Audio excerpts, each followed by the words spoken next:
Hello and welcome to Castanet's Week in Review. I'm Jen Zielinski. Our top story, over 100 people are homeless after a massive blaze destroyed an apartment complex on Rutland Road. A barbecue on the second floor caused the fire. The residents of the unit were home at the time, although it's unclear what happened. That added most of the fuel and the ignition source to this fire, but once it burnt through the third floor deck directly above, that barbecue fell into the fire and ended up adding more fuel. The fire spread to the attic, which had no sprinklers, and flames quickly destroyed the entire fourth floor. The roof is down in their suites right now, but they will likely be able to recover or salvage some personal contents out of there.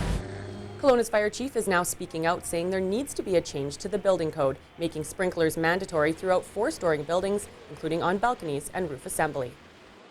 The Legacy apartment fire was the second blaze in a matter of days, as another apartment complex, this one on Franklin Road, also went up in flames. Residents have just learned they will be out of the apartment for an indefinite time. People have heard the call for help, and the community has come together to donate money and goods for the victims. The community's just been absolutely incredible. The number of phone calls that we've received here at the Salvation Army in the last couple of days is what prompted us to actually set up this center specifically for families that have been affected by the fires. And it's just incredible how people have just come out and said, what can we do to help? A resiliency center has been established with the joint support of the Canadian Red Cross, the Salvation Army, and community volunteers. It is located at the Salvation Army Church at 1480 Sutherland Avenue. A fiery crash along Highway 97A south of Enderby has claimed the life of a local mother. The 49-year-old had been traveling northbound when her van crossed the center line. A head-on collision with a transport truck and a minivan. Two people were taken to hospital with injuries. A 2-year-old boy was rescued from the van by witnesses. He sustained minor injuries, as did the driver of the semi-truck. Nearly 100 guns were collected by RCMP in the central Okanagan during the province-wide amnesty program this past June.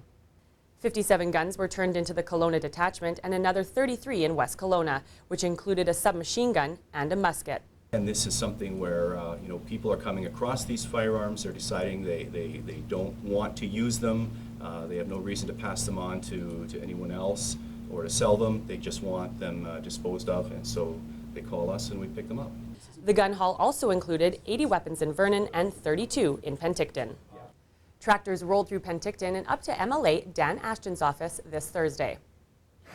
This was to pressure provincial premiers to remove antiquated barriers on the trade of BC wines within Canadian borders.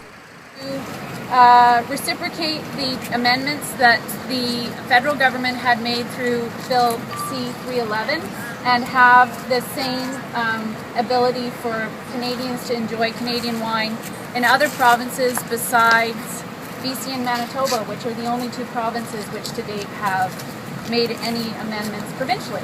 Christy Clark is to attend the Council of Federations in Niagara later this month. Well, that wraps up Castanet's Week in Review. I'm Jen Zielinski. Thanks for watching. Remember to send your news tips to news@castanet.net and follow us on Twitter @CastanetNews.